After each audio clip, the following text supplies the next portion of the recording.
Caterpillar car. This caterpillar car.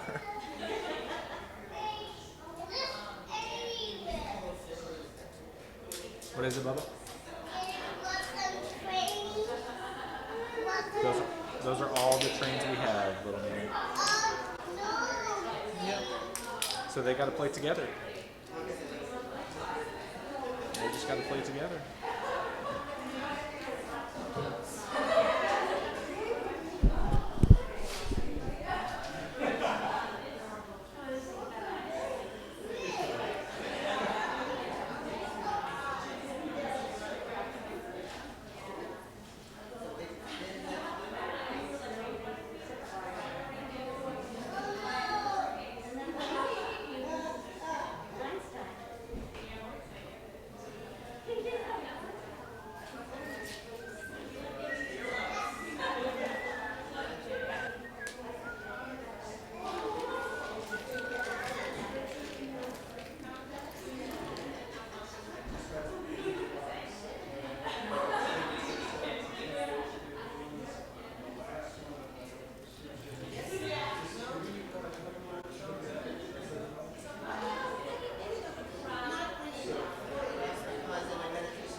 I appreciate that you think I know how to build a bridge, but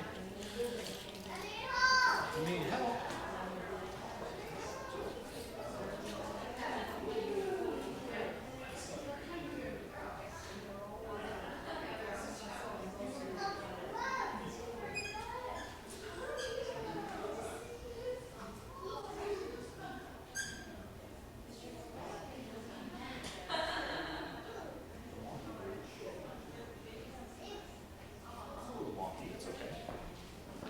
Yes, sir.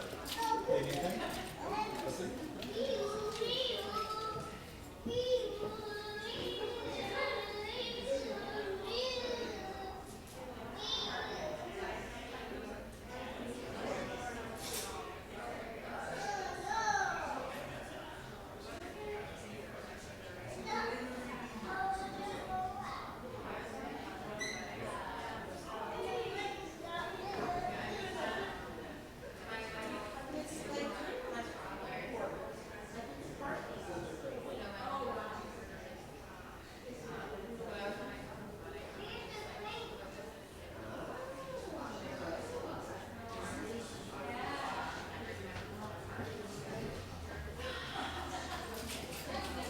How long? It's just a couple minutes, so You just give 2 minutes and then go for it. No rush.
soccer practice, but told him to run, and he was.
It's on.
Good morning. Welcome to our multi-platform worship service. I am Shay Dively, your intern minister, and I use the pronouns she, her. And it is my honor to be co-leading our service today together with our settled minister, Reverend McKinley Sims, our Director of Religious Education and Exploration, Elizabeth Ann Terry. We'd like to give a big thank you to Len for providing music today. Yay. The Restoration Singers will also be gifting something later on during the service, and they're being led by Monica, and so we are grateful to all of those folks as well. And of course, we'd like to thank Reverend McKinley. He's doing double duty today. He's also doing the AV. So a few small announcements before we begin. Please silence any cell phones so that we may be as present as possible in this space. If this is your first time with us, the restrooms are located at the rear of the sanctuary downstairs. You can either take the staircase to the right or the lift to the left. An usher can help you navigate either of those. We are streaming live, and if you are joining us online, you can choose to toggle on the closed captions by clicking the CC button at the bottom of your Zoom screen. Childcare is available for infants and toddlers, and older children are invited to attend Religious Exploration Group following the Story for All Ages, and parents and guardians can pick up the kiddos upstairs afterwards. Let's take a nice deep breath together.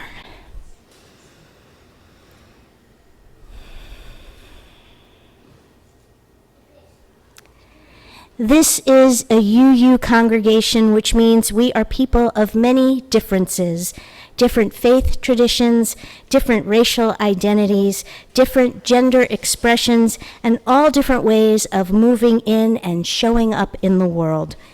And we are a people of togetherness who make covenant promises to be together and to act with love for transformation, liberation, and healing. This is a historically universalist sanctuary, which means that we welcome all who in turn welcome all in the spirit of love and wholeness. and we are made more whole by your choice to be here today. We've been waiting for you to bring all of your beautiful self here, and we honor this by trying to live up to the mission of this congregation, building UU Mount Airy into a beloved community by embracing all souls and nurturing wholeness. May this be the place where you come to be your whole self. May this loving community help you speak your doubts and welcome your questions. In this space, may you find transformation, liberation, and healing. May you leave this place changed for the better, and may this place change for the better after you being here. So today's service is about exploring our interdependence with each other and with those who came before us. Elizabeth Ann and Reverend McKinley will share a bit about their families and shared journeys to learn more about ancestry and future dreams. They'll be interviewing each other and invite you to participate through active listening and asking meaningful questions. So exciting. Sorry, I love that. Talking about history and ancestors and life. In UU congregations, we light a chalice to celebrate our coming together in love, to mark the sacred space and time of our community, and invite the Spirit into our lives. We invite you to light a candle wherever you are today, and please read along with me if you feel moved to do so as we light our chalice with words from our beloved hymn, Woyaya. We are going. Heaven knows where we are going, but we know within. We will get there. Heaven knows how we will get there, but we know we will. It will be hard, we know, and the road will be muddy and rough, but we'll get there. Heaven knows how we will get there, but we know we will. Our opening hymn is number 1051, We Are. Let us rise in body and spirit as we sing together, entering into holy ground.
part of our being a community is learning to share the authentic and vulnerable parts of ourselves with others, to see and be seen, to know and be known.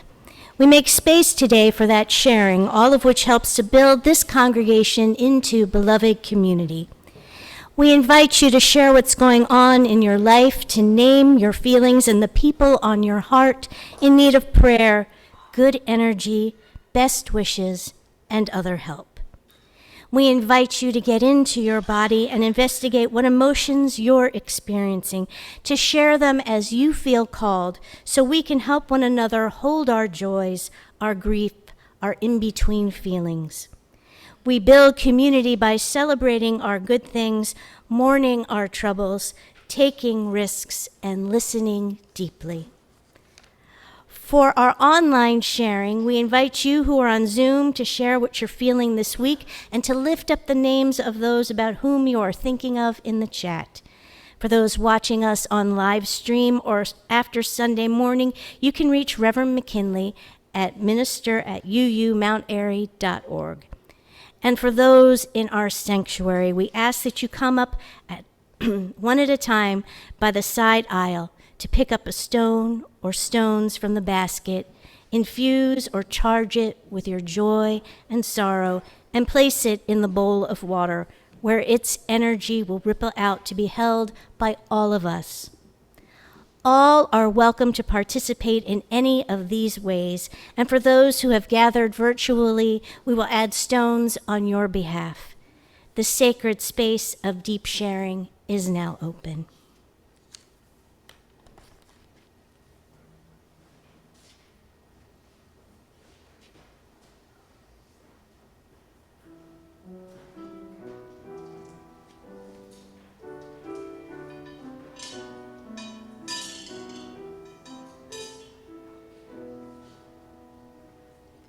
Hi. I'm so thankful to be here today to sing and to meet some new people. And over the years, I've asked for your prayers for my brother, who I love so much, and he's doing well now. He is looking for a place to live, and I'm making great progress there. So if I could just ask for your good energy and prayers for him. Thank you.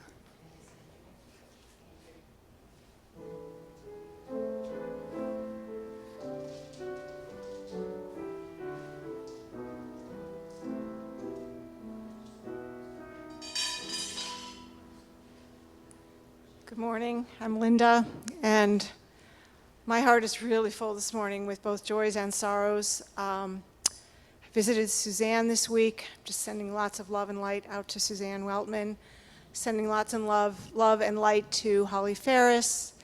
Good news, Kathy Baxter is home and doing really well, feeling well. Yesterday was the anniversary of my brother's passing, so that's always a challenging time for me. But my great joy is that this book is in the world.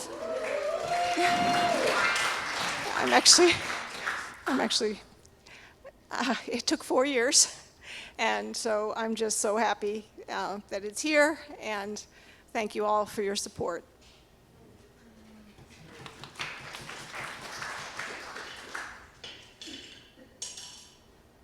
Bernadette, just want to share, Gary actually finally got a start date. His radiation is Tuesday, his biopsy is Wednesday, so it'll be a big week for him. Last week was my big week, and I'm so grateful for all the people who held me in the light for my transition at work. I got to do the first delivery at the new hospital on Tuesday, and I had another delivery last night, and they both were really magnificent, and the people were very supportive of what the women wanted. And there's still a lot of work to be done, but we're on the right track, and I know we will get there.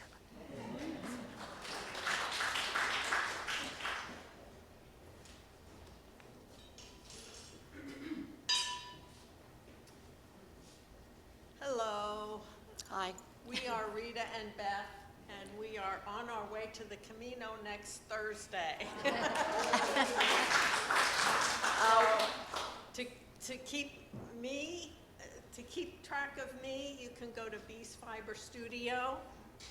I haven't Instagram? decided yet. Maybe Facebook, you know. I'm not on Facebook that much, mainly because if you do every day, you get like 10 people that you have to wish happy birthday to. And it's just, if I do one, I have to do them all, kind of thing. We've been really, really training, if you want to call it that. We will call that. We did another more than 12 miles. What was it, last Thursday? Yeah. I thought I was going to die, but I guess we're as trained as we're ever going to be. Big thing has just been getting equipment. I mean, they know me at REI. I should buy stock there or something like that. Back and forth, back and forth. So so I guess I'm ready for that.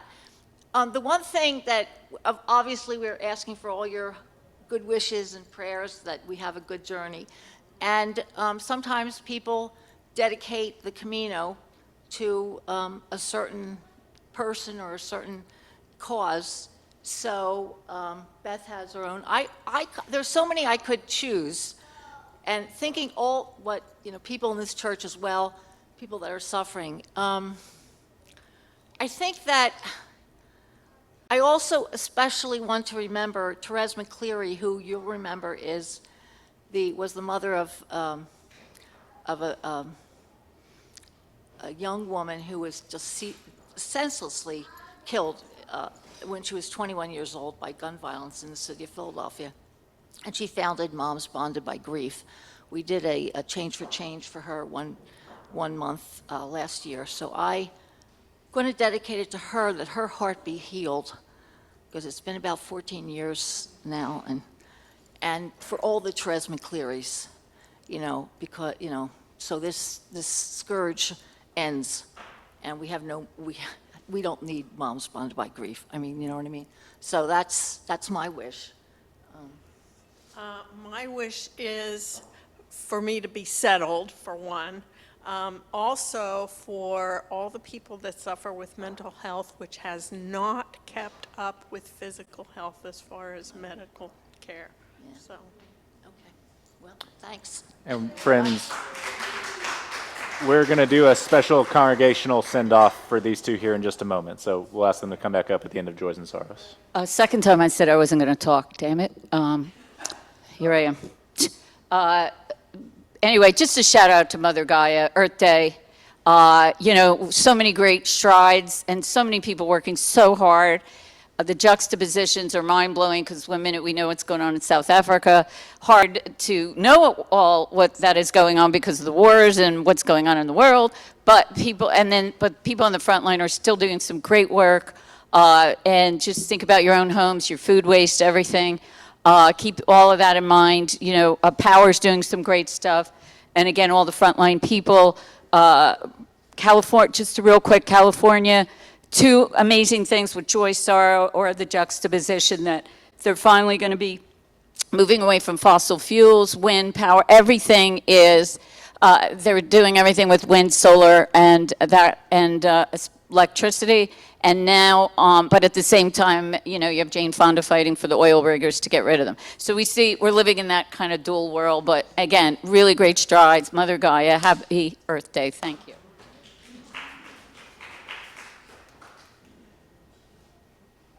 Just want to offer prayers for Rocky, and also for Tanya, who's one of the line dancing teachers here, is having some health issues. So, and for the people of Gaza.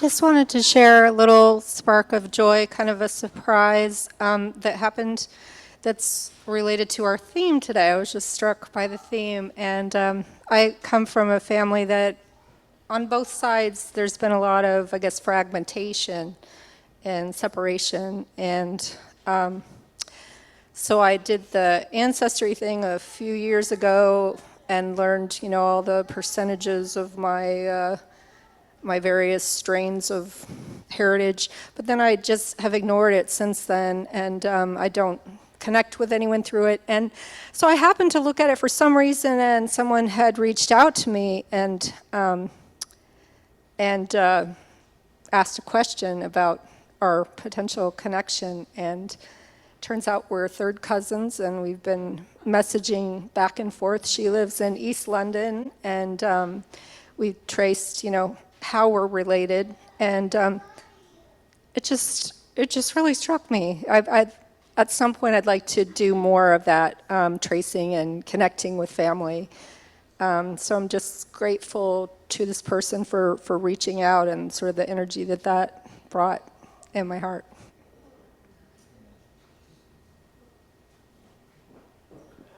Hi, I'm Sandy Fulton, and I've been a Unitarian since 1956 and a Universalist since about 1966. And I wanted to tell you just a brief story about having an ancestor, so to speak, not really, a relative. I met a relative in Ireland who was very elderly. She was probably in her 80s, which is what I'm in now. And she saw me. She was about this high compared to me. Very little woman, little tiny leprechaun woman. And she was just so pleasant. The whole town turned out for me because there were so many Fultons in it. And she had been a Fulton. She was not a Fulton because of her marriage, but she had been a Fulton. So she came up to me and she threw her arms around me and she said, "It's so wonderful to meet a relative from America." And I burst out in tears. And I think any one of us would do the same. It was like seeing that scene in the second version of Roots, where Kunta Kinte is called for as the author of these books is going down and going home. That is something where I burst out into tears and could almost not stop crying. And I think the whole country did. Thank you. Oh, and also, I want to congratulate the author of the book that you just saw. And so I had my turn in 1980 with the UU world. And it's a really good feeling. Thank you.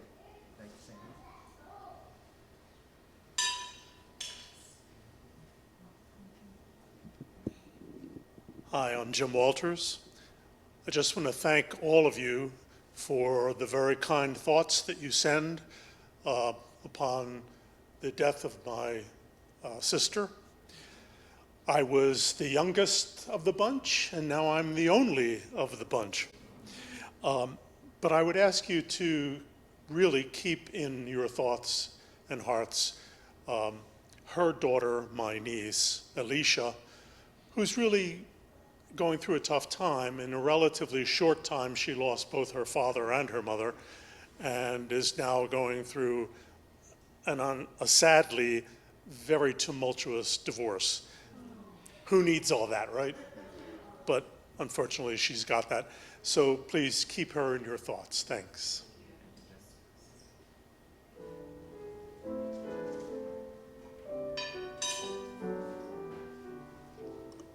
Hi, man. And I've missed 2 Sundays in a row, which is really unusual. So, a lot else was going on.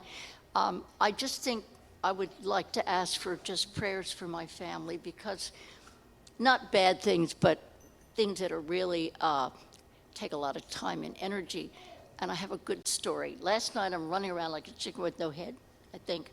And I leave the last store, and I go somewhere else, and I go, wallet? No, where is it? And then the next morning I went back to the store. It's up right near where Susan's store is. And this nice lady said, "We have it." So There's such good people out there, even the ones you don't know.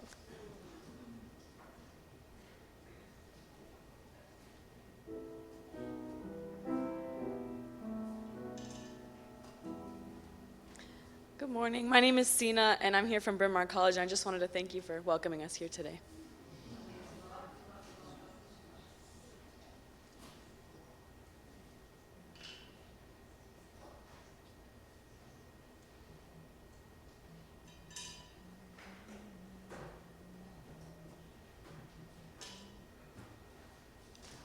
My name is Maddie, also from Bryn Mawr College, and I'm sort of coming back into faith, and one thing that has been really encouraging is the way that people have welcomed me into faith communities, and so I just want you to know that like your welcoming really does make a difference, so thank you.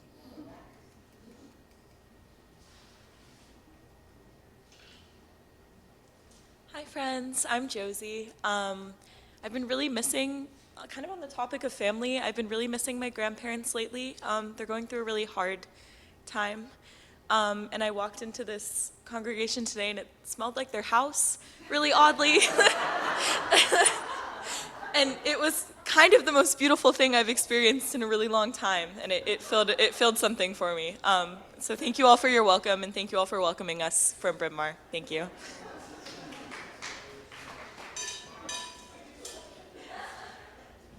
Hi, I'm Linda. I want to thank Bruce, my husband, for organizing a really nice birthday for me. Yesterday, I turned 64. I think that's the Beatles' birthday. So, thank you.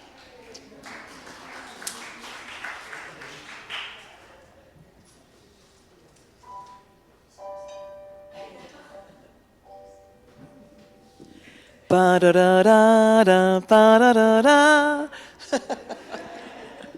Sorry, Lynn, I was kind of waiting a second to see if you would do it.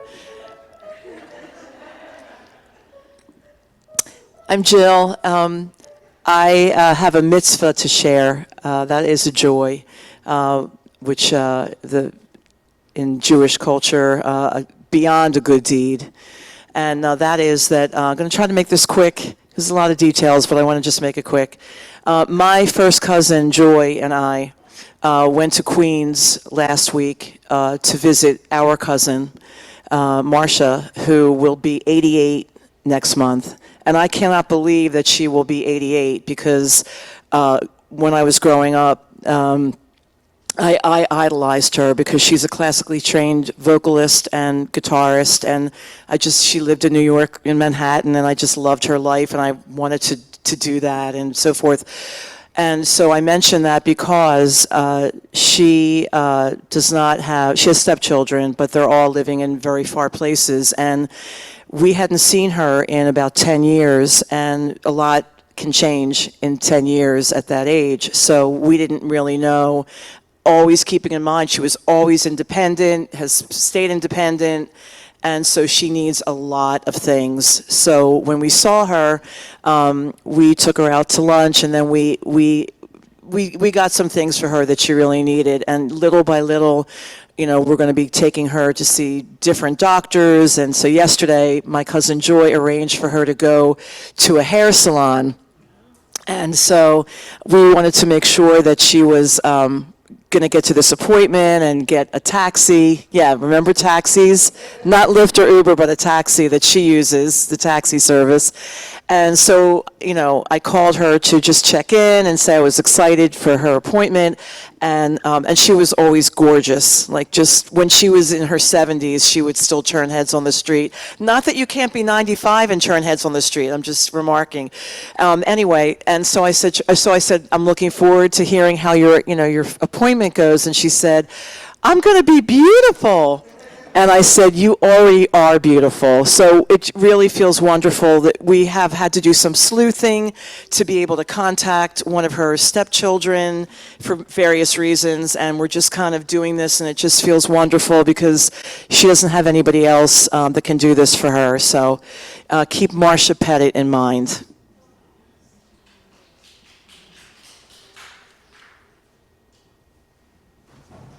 Hi, everyone. Good morning. Jim's family descended on our house, and we had a Seder yesterday. And the nature of the Seder, we went through it actually very quickly. The person who runs the Seder at our house went through it very quickly. It's just very difficult now with everything that's happening, in the Middle East. At the same time, they were going through this morning, all these siblings were going through Jim's dad's papers from when he came from Turkey in 1943 on a boat to South America, to Africa, to South America, and back up to New Orleans. That's how he came into the United States. And the papers and just everything that he was wanting and leaving and, all of that stuff, it was very, poignant. And also, all of that juxtaposed with the fact that there's amazing music and artistry in the city of Philadelphia. And we've actually been indulging in going to a lot of different kinds of events. And it's so reassuring and so just gives hope for, the beauty, the power of the human spirit when it's put toward good ends. So. We're going to let Shay close us out here in a minute. We're going to add stones for the Joys and Sorrows online, and then Bernadette has something to add for our Camino walkers. So from our friends online, we are thinking about Karen Smith's father and Janet Mason's friend, Magpie. Thank you both.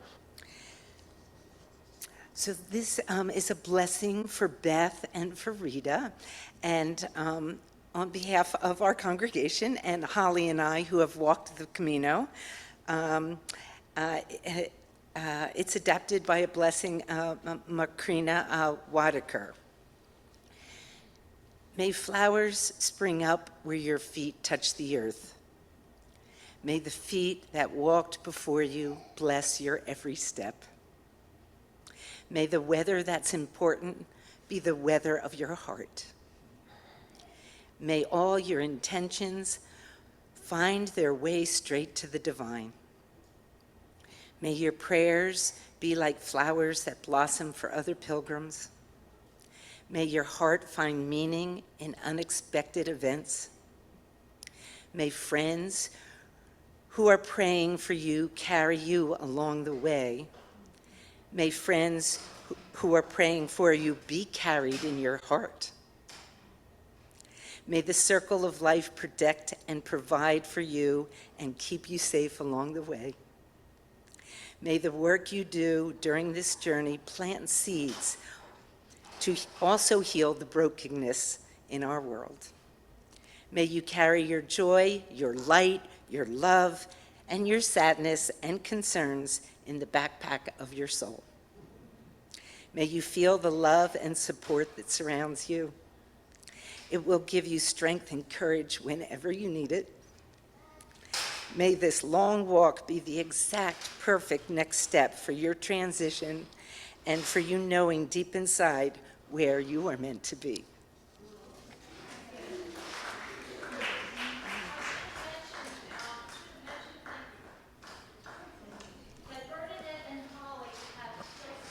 Rita, the folks online can't hear you.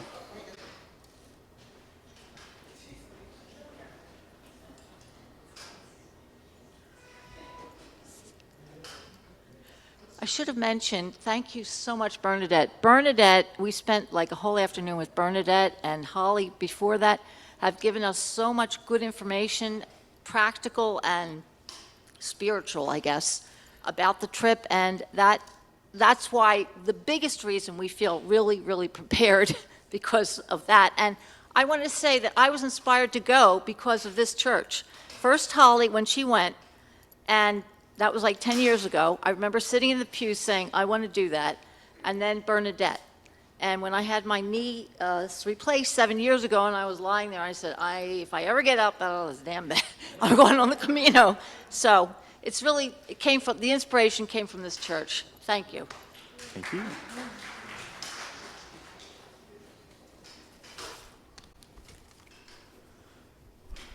Thank you, Elizabeth Ann, for adding stones for our friends and folk online.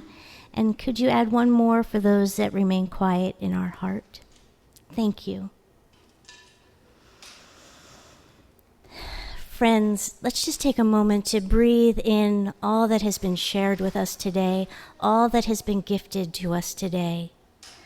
The love for ancestors, the love for members of our community and friends who are in the process of healing or transitioning, new faces who have come to join us to be a part of this community for today. We are so blessed to know one another, to hold one another, to carry each other's feelings, souls, and expressions. Blessed be and amen.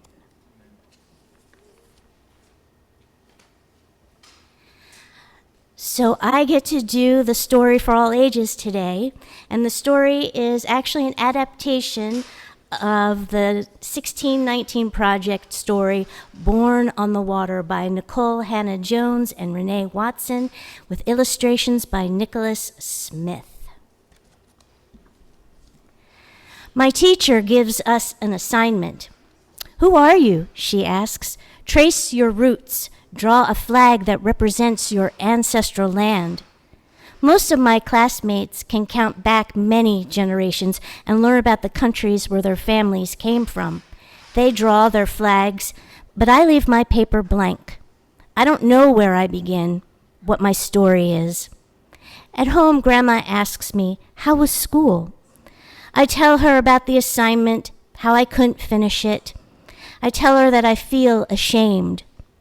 Grandma gathers the whole family, says, come, let me tell you our beginning. Let me tell you where we're from. They say our people were born on the water, but our people had a home, a place, a land before they were sold.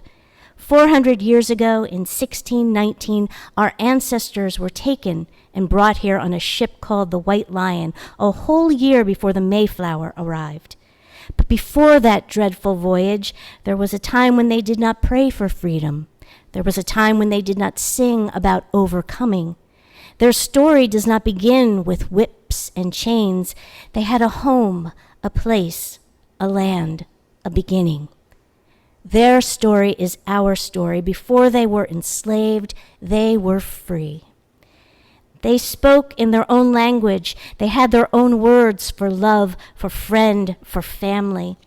The people were good with their minds, good at math and science. They used shells for money, counting, recording, trading. They knew what their work was worth. They spoke their own language and had their own words for joy, for grow, for home. Their hands had a knowing. They knew how to hold a baby close. Their hands knew how to mix herbs, how to get that just right flavor for a meal. Their hands knew how to beat and twist and shape iron, how to make gardening tools, armor, and weapons. Their hearts had a knowing. They knew how to make work joyful, how to create rhythm by pounding the tools against metal, knew how to make music to keep them company as they worked. Their minds had a knowing, worldly, curious, sharp. When they met the white people, they learned quick, taught their tongues to speak Portuguese, taught their eyes to read strange words.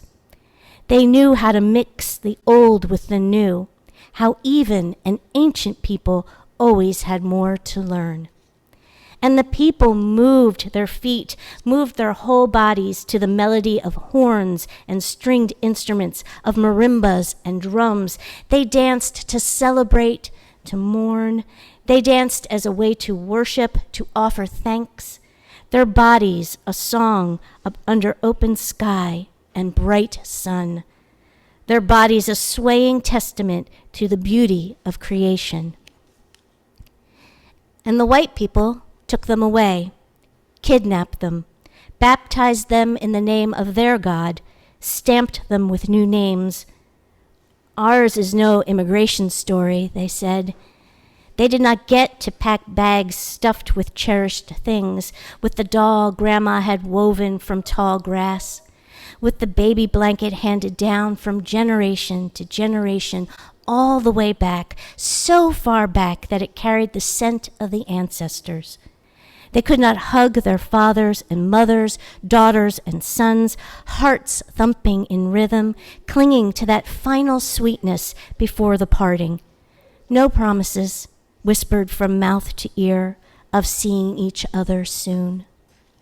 Just wails and sobs, confusion and wrists worn raw from shackles made of iron, feet split and bloody from the 200-mile march. They had no things, but they had their minds, the old ways, the harvest songs, the just right mix of herbs etched in their memories. They had their bodies, histories, and bloodlines, and drums pulsing in their veins. With trembling fingers, they braided seeds into their hair, defiantly hiding the tiny pieces of home to plant one day in new soil. No matter what some say, the people fought. Ours is no immigration story, they said. Some could not bear the pain of crossing the ocean, so they refused to eat. Others tossed themselves to swim with the ancestors for a final time. And sickness and hunger, filth and cruelty took the others, almost half. Packed in dark misery, strangers chained together, head to feet, hip to hip, in the bottom of a ship called the White Lion. These many people became one people, a new people, and that is why the people say, we were born on the water. We came from the people who refused to die. Finally, the ship stopped moving, and the people were dragged to the deck. They cried a silent cry as white men spoke strange words, talking about their bodies, and with a handshake traded another's child, another's mama and daddy, 20 to 30 beloved human beings in all, for a few pounds of food and drink. And then, from sunup to sundown, the people worked the fields, growing and harvesting tobacco, but the enslaved people did not get anything in return for their labor. The people worked and worked. When the people grew weary, they remembered their yesterdays, remembered their songs from their homeland, sang them to ease their spirits, and as they sang, they looked to the future, hoped for better days, planted prayers into the heavens, praying for freedom. And they remembered the mamas, the daddies, the friends they could no longer hug and talk with under the warm sun. We are in a strange land, they said, but we are here, and we will make this home. We have our songs, our recipes, our know-how. We have our joy. We will love, laugh, sing, and hug our children as tight as you can hold a child. We will survive because we have each other. And so the people planted the seeds they'd carried over the ocean, snuck to visit one another in the dark of night, sang songs, swapped tales of yesterday, remembering. And the people planted dreams and hope, willed themselves to keep living.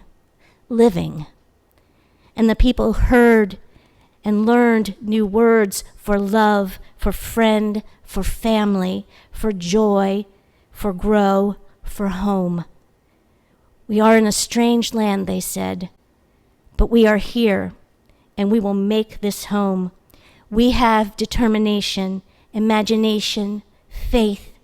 We will survive because we have each other. So ends our story. We are going, heaven knows where we are going. We know within, and we'll get there. Heaven knows how we will get there. We know we will. Oh, yeah, yeah. Oh, yeah, yeah.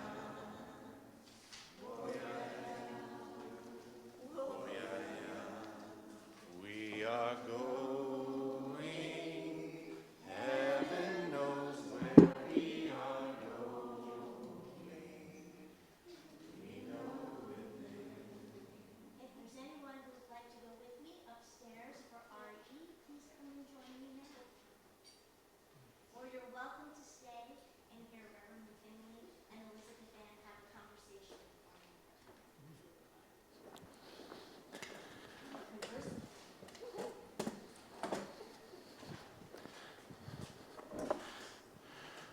So when we found out Elizabeth Ann was joining our staff here, I was very excited for lots of reasons.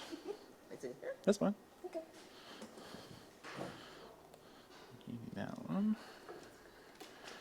And we got together to have breakfast at a place just up the street and to get to know one another, not to talk about work, just to talk about other things.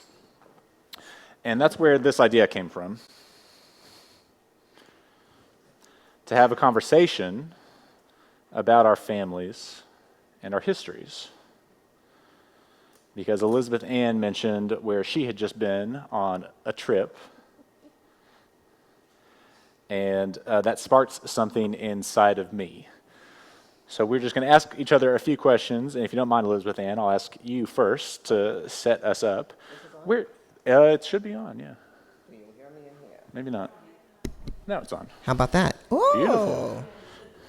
Beautiful. Where did you go this past summer, and what have you been learning about your ancestry and your family?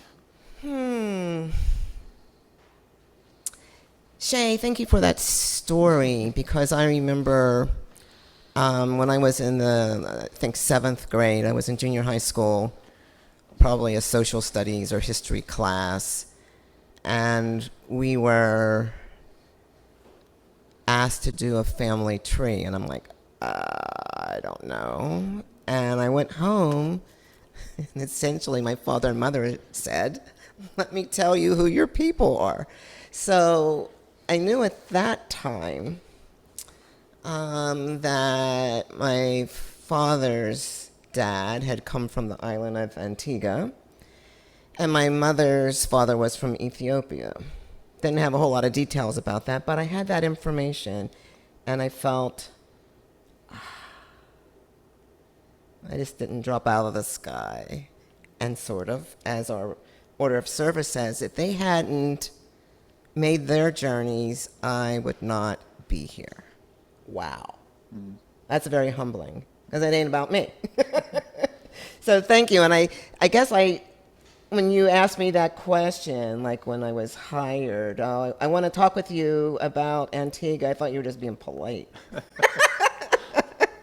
But it was more than that, so thank you. Yeah. Yeah. Wow.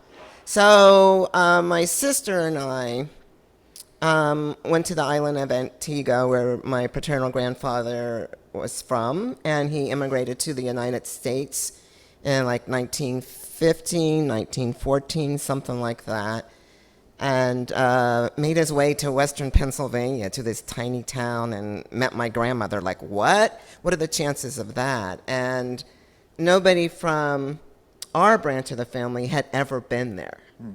And my sister's daughter said, you and Mommy need to go on a vacation together, and I'm sending you to Antigua. I'm sending you back home. Maybe a better choice than Western Pennsylvania. Yeah. So thank you for that. And when you found out about like our shared and intertwining ancestry, my last name is not Sims, so it's not that intertwined, but when you found out about our Antigua connection, what was sparked in you, really? Yeah, so when Elizabeth Ann, when you mentioned that you'd been to the island of Antigua and that you were researching family, you did not know that I've preached about a couple of times here and have been talking through reparations as a congregation. One of the stories that I've illustrated is in researching my family history, especially the Sims side, which I don't have much of a connection to. Learning about their history, I came across a George Sims on Ancestry.com, who was born in England in near Bath, Somerset, and died in Antigua. And I said, well, that's interesting. And that his son was also named George, was born in Antigua, and then immigrated to the colonies in the late 1700s to coastal Virginia, which is where I went to undergrad college. And when I got there, I felt this deep sense of connection that I couldn't name, coming to find out that the first Sims ancestor to come to the colonies lived and died in that part of the world. And I was really amazed by that. And then I noticed that George Sims Sr. was Captain George Sims. And I thought, well, that's interesting. And I thought, Antigua, that's like I didn't know I had like Caribbean ancestry. That's so fun. And then I thought about it a little bit more. Oh, boat captain, white guy, plantation island. Not as fun. Not as fun. So that was the first surprise and shock. And so that when you name that connection, I thought, oh, there's something greater at work here. This is something that we need to explore and talk a little bit about. Is there a reason that you didn't know about your Sims ancestry before?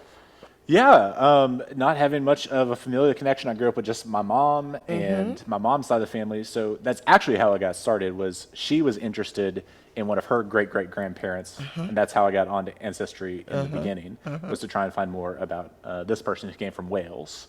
So we had been on a family pilgrimage to Wales a few years ago, similar to what you and your sister were doing. Yeah. Oh, yeah, Ancestry.com. There are a lot of genealogy sites, but that one seems to be the main one. And we're not getting paid by Ancestry.com. No, we're not. And, you know, like I have problems with that, which I'm not going to go into here, about the religion of the people who do Ancestry.com. But there's like a wealth of information there. Yeah. And like my paternal grandfather, like kind of like nobody talked about him. Nobody talked about him. And my grandparents were estranged from each other. And that's why nobody talked about him. Yeah. And I actually went on Ancestry.com and was looking at, I guess it was the 1930 census, and my grandmother was listed as a widow, but he wasn't dead yet. But apparently he was dead to her, you know. And but it explained a whole lot about why people didn't talk about him. He was living in the Bronx. She was living in Western Pennsylvania. But I was so curious about that. And then I went to another website, and I did the DNA match and found a lot of cousins. And some of them were still connected to the island. Yeah. And that was fascinating. And so when my sister and I went there, we had been on WhatsApp with one of those cousins before we went, and we still are. And she, in turn, found some other ancestors with the last name of Terry, and we went to visit them. Right. And one was Miss Ernestine Terry, who is 92, and I was so grateful to meet her because when I go there again, she may not be there. Right. But I walked into the room, into her sweet little house, and she says, "Oh, I know that face." Yeah. So this apparently is a Terry face. And I know that I look like one of my father's sisters, but, you know, like that confirmation of through the generations about how we look the same, and seeing on the street a lot of people who looked like my father and my brother brought me to tears. Yeah. It just brought me to tears about this extended family and bloodline. Right. You know, and I was like very grateful that I was able to make that trip and thank my niece Tasha for sending me and her mama on this trip that sparked a whole lot of things. Right. Like then they went to visit the cousins that we got through DNA in Atlanta, and we've been in touch with them. Sure. And those cousins descend from my grandfather's sister, Wilhelmina. And I found out in recent records that she was only 5'2". Another similarity. Another similarity. So when we were talking, I had said that my ancestors, the Sims ancestors, came and had a plantation on the island in one of the parishes, and then the older one died and left it to his wife, who then remarried. And in looking into the history of that, it's amazing how many of those white families, maybe it's not amazing, how many of them intermarried, and there was so much commingling of the plantation owner class. But my direct ancestors were not there that long and then moved on to Virginia. But it was interesting to then learn about ancestors I didn't know about, the women's side, the mother's, grandmother's sides. And to see that, oh, it's not just the one plantation, that it was not just the Sims plantation, it was the Everard plantation and the Sherwood plantation and the Vernon plantation. And it starts to like really get out of hand trying to process all that information all at once, like in real time. When your family grew up telling you, we never owned slaves, I've never been responsible, no one in my family has ever owned slaves, why do I have to worry about racism? Well, it turns out that's not exactly true for my family, and not exactly true for me either. So that was the opening of the door that led me to thinking about what does reparations mean for me, not just what does it mean for like our country, for our congregation, really what does it mean for me personally? And So what does it mean? It means opening yourself up to understanding that this is the truth of who you are, this is part of who you are, and it's not a story that we can just not tell about ourselves, and it's not a story that we can just not tell to our children and our children's children.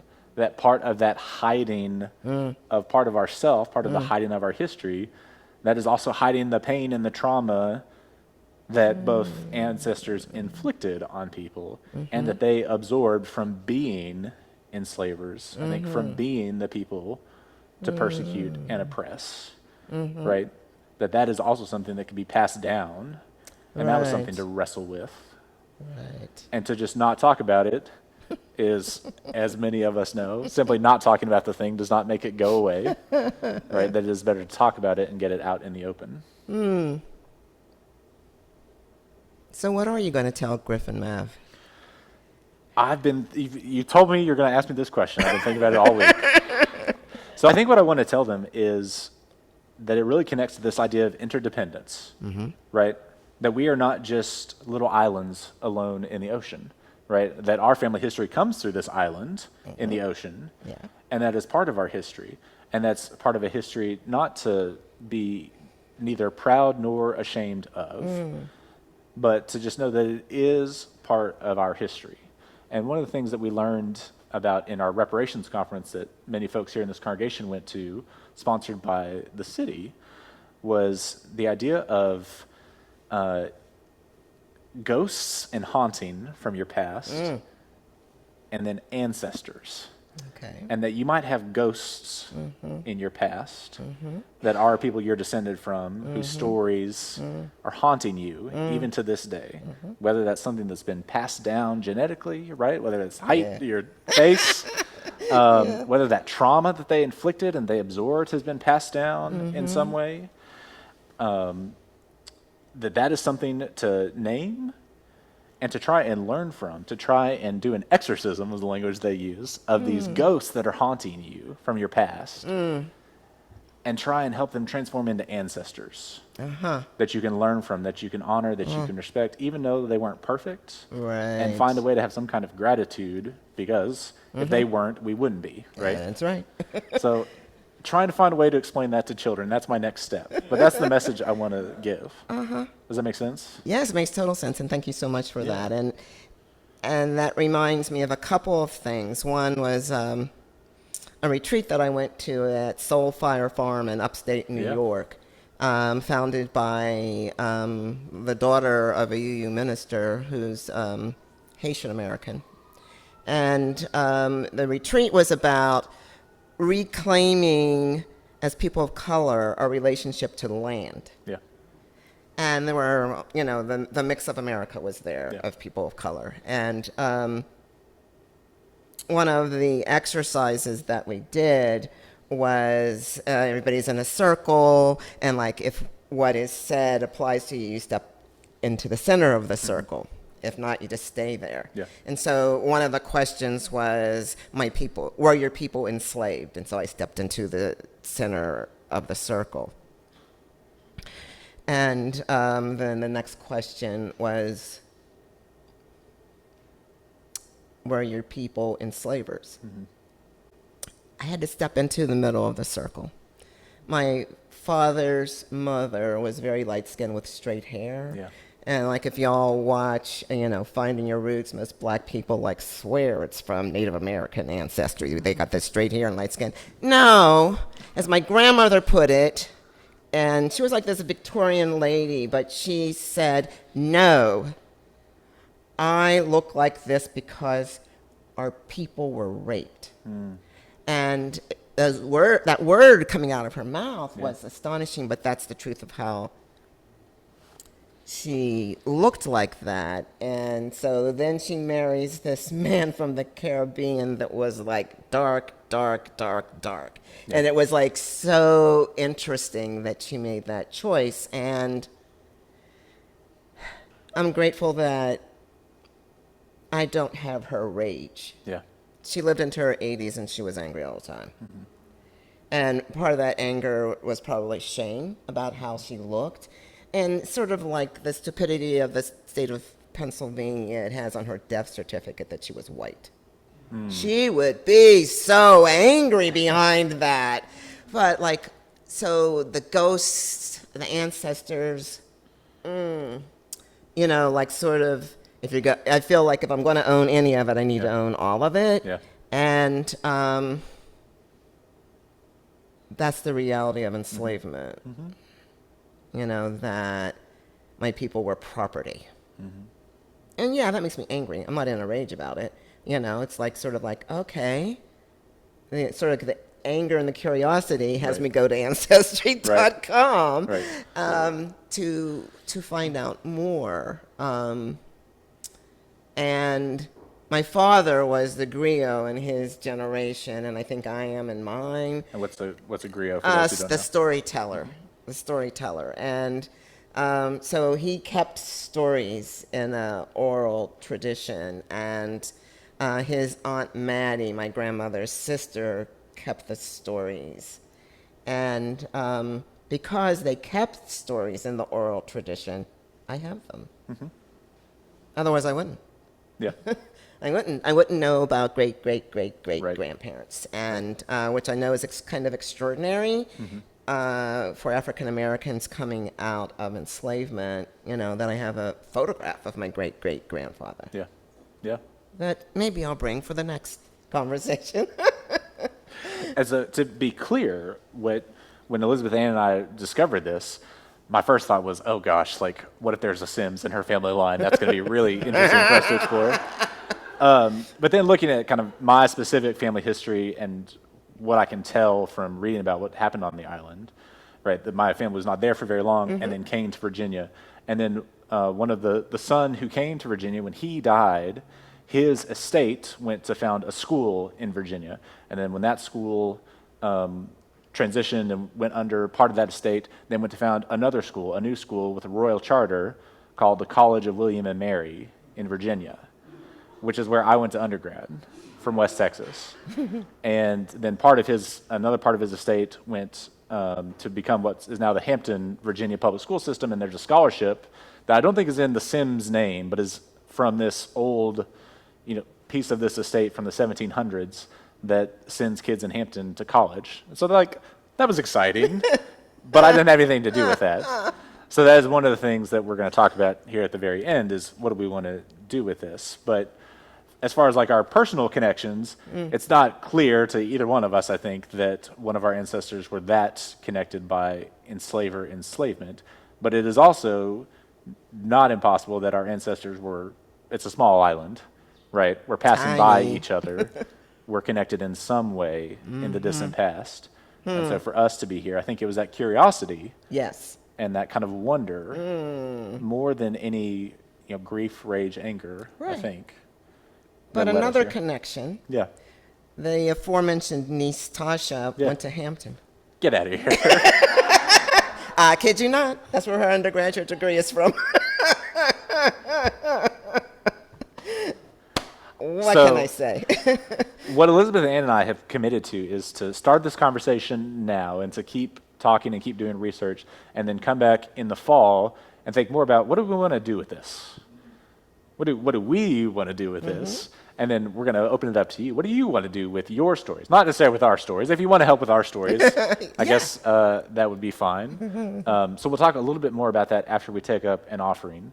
But we need to hear from our wonderful choir under the leadership of our guest conductor, Monica. And then we're going to wrap up for today and talk more about, okay, what comes next? This is just the beginning of this conversation. So can we give Elizabeth Ann a round of applause first? To you, to you.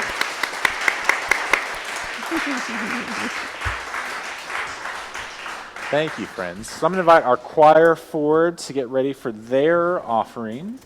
And as we pass the offering plates around here in the sanctuary, this is the offering of financial resources that goes, that's fine right there, that goes towards the operating fund of this congregation. There are lots of ways to give back. This one? Yeah. Just make sure you turn it on when it's done. Oh, sorry. The offering goes to two different places. It goes to the operating fund of this congregation, and any pocket change or money you designate goes towards the Change for Change organization that is different each month. This month, it is Tomorrow's Women and Children, the description you can find in your order of service. We invite you to give as willing and generously as you will, and know that there are lots of ways to give back to this congregation. Giving of monies is just one, but it is a big one. So we invite you to give, and it will be gratefully received. Monica. Hello, everybody. I'm Monica. I used to be a music teacher, and I kind of stumbled into this great opportunity to work with these amazing people, and I'm really grateful for all of their energy. They've really been a joy to work with. So the piece that we are singing today is called Connected, and kind of the main phrase or the opening line is I am you are me. So kind of following this theme of that we are all connected in some ways we just found out about this morning apparently. So that's very exciting, and we may need a little bit of your assistance. So if you have a good sense of rhythm, we're going to be snapping on beats 2 and 4. So it's 1, 2, 3, 4, and 1, 2, 3, 4, 2, and you are me. That's what I said. I am you are. Yeah, so if we can help us out during our song and snap, that would be great. Or if you just want to listen, that's okay too. Am I good to start, or should I? Yeah, you're good. Thank you.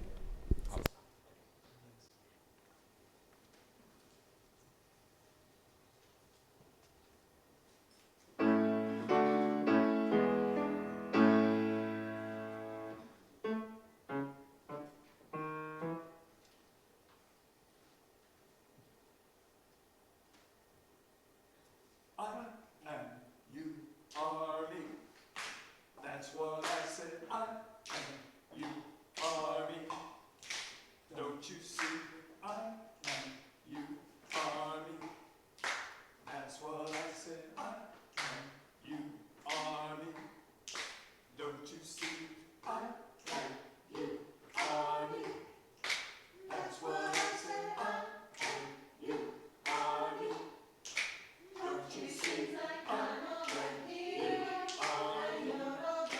That's what I said. I am you are me.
Thank you, friends. Thank you, thank you, thank you.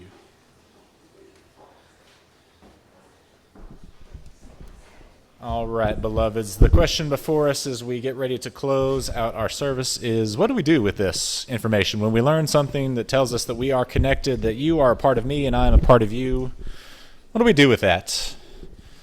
What journey does that set us on? Does that lead us to an island in the Caribbean? Does it lead us to the various ancestry websites of your choice? Does it lead you to make donations? Does it lead you to new connections? That's what we're going to explore and invite you to explore them with us. So if you have never delved into your ancestry, I invite you to be courageous and do it. Especially if you don't have connections to some parts of your family. Maybe those parts are painful. Maybe those parts have been hidden or uncertain. Going through that discomfort leads you to that space that reminds you that we are inside each other's hearts, inside each other's minds, that we are connected, that is part of what it means to be alive and to be human. We invite you into that brave space to be a part of this congregation and invite you back for part 2 of Elizabeth Ann and I's delve into this in the fall, when we will be talking about Independence Day on the island of Antigua and what she and I are looking to do with all of this. Friends, it's come time to extinguish our chalice. Elizabeth Ann, would you be willing to extinguish the chalice here in our sanctuary? Friends at home, you can extinguish your chalice and read these words along with us here in the sanctuary. Would you read with me? We extinguish... Oh, sorry, it's not on the screen yet. Wait, friends at home. Steady. There we go. Would you read now with me? We extinguish this chalice and take its flame with us to honor our ancestors, to learn from our past, to share our stories, and to remind us of our interdependence. All of us need all of us to make it. Our closing hymn is number 1022. It's called Open the Window, Children. It's a Geechee Gullah Sea Island song. We invite you to rise in body or in spirit and sing along with us, number 1022 in the Teal hymnals. Open the window, children.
Thank you, friends. We're going to end today's service, but we invite you downstairs.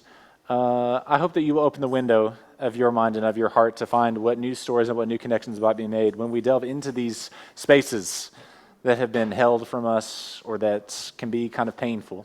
And if you need companions, I hope you will look around and find someone to walk your Camino with today. Go in peace, friends, to love and serve the world, and love and serve one another. Be good to each other. Let us go in peace. Amen.